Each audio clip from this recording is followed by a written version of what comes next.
Hello friends. तो BMS first year में Sanskrit subject में आपके पेपर 2 की 5 कथाएं हैं। इसमें है पहली कथा छपड़क कथा, जो कि वैदिकी सुभाषित साहित्यम बुक है। उसमें सबसे पहली कथा आप पढ़ेंगे छपड़क कथा। तो आइए जानते हैं क्या है छपड़क कथा। तो दक्षिण देश के पाटलिपुत्र नामक नगर में मणिभद्र नामक एक सेठ रहता था। दक्षिण देश के पाटलिपुत्र नामक नगर में मणिभद्र नामक एक सेठ रहता था। वह धार्मिक था, किंतु कालांतर में भाग्यवश उसे निर्धनता का सामना करना पड़ा।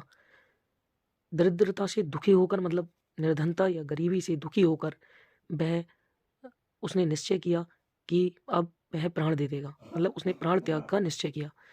लेकिन उसी रात्रि में पद नामक निधि ने छपड़क या बौद्ध सन्यासी का रूप धारण कर स्वप्न में उसे दर्शन देकर कहा कि कल प्रातः काल मैं तुम्हारे द्वार पर आऊंगा। तुम लाठी से मेरे सिर पर प्रहार करना और मैं स्वर्ण बनकर गिर पड़ूंगा और तुम्हारे घर में अक्षर बनकर निवास करूंगा। सवेरा हुआ। सवेरा होते ही मणिभद्र अभी पूजा पाठ करके फ्री हुए थे और स्वप्न के बारे में सोच ही रहे थे कि द्वार पर छपड़क उपस्थित हो गया। सेठ ने उसके ऊपर डंडे से प्रहार किया और वह स्वर्ण के रूप में ढेर बनकर गिर पड़ा। उसी समय सेठ के घर में कार्यवश किसी कार्य के हेतु एक नाई आया हुआ था। उसने ये सब दृश्य देख लिया। सेठ ने उसे वस्त्र देकर और पैसे देकर उसे ये सब बात गुप्त रखने को बोला और विदा किया। नाई लोभी था और अविवेकी था। उसने भी सेठ जैसा कार्य करने का निश्चय कर लिया। नाई ने छपड़कों को अपने घर पर बुलाया, अपने घर पर बुलाने का प्रयास किया और बहुत छपड़कों को अपने घर पर बुलाया। छपड़कों ने सोचा कि शायद नाई हमें कुछ दान में देगा। वह खुशी खुशी उसके द्वार पर गए, उसके घर पर पहुंचे।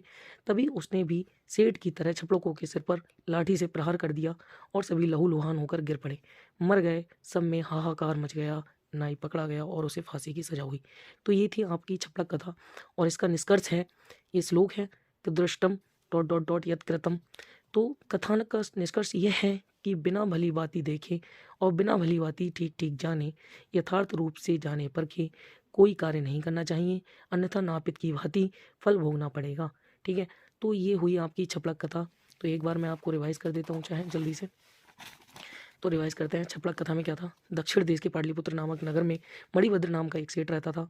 वह धार्मिक था, लेकिन भाग्यवश उसे निर्धनता का सामना करना पड़ा।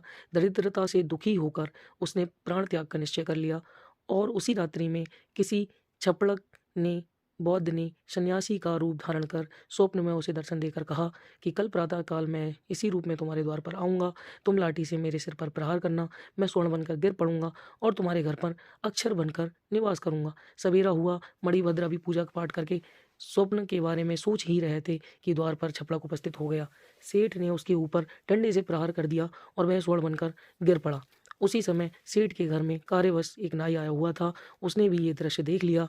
सेठ ने उसे वस्त्र और पैसे देकर वह सब बात गुप्त रखने के लिए बोला और विदा किया। लेकिन नाई लोभी था और अविवेकी था। उसने भी सेठ जैसा कार्य करने का निश्चय किया। उसने छपड़कों को अपने घर पर बुलाया और छपड़कों ने खुशी खुशी ये सोचा कि वह शायद नाई हमें कुछ दान में देगा। वह खुशी खुशी उसके घर पर पहुंचे। तभी उसने भी सेठ की तरह छपड़कों के सिर पर लाठी से प्रहार किया। सभी लहूलुहान होकर गिर पड़े, मर गए। सब में हाहाकार मच गया। नाई पकड़ा गया और फांसी की सजा हुई।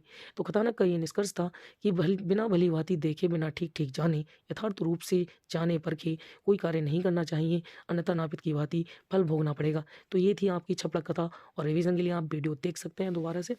तो अब नेक्स्ट वीडियो में आपकी आइए ब्राह्मणी नकुल कथा। ठीक है, तो नेक्स्ट वीडियो में मिलते हैं। तब तक के लिए ओके बाय।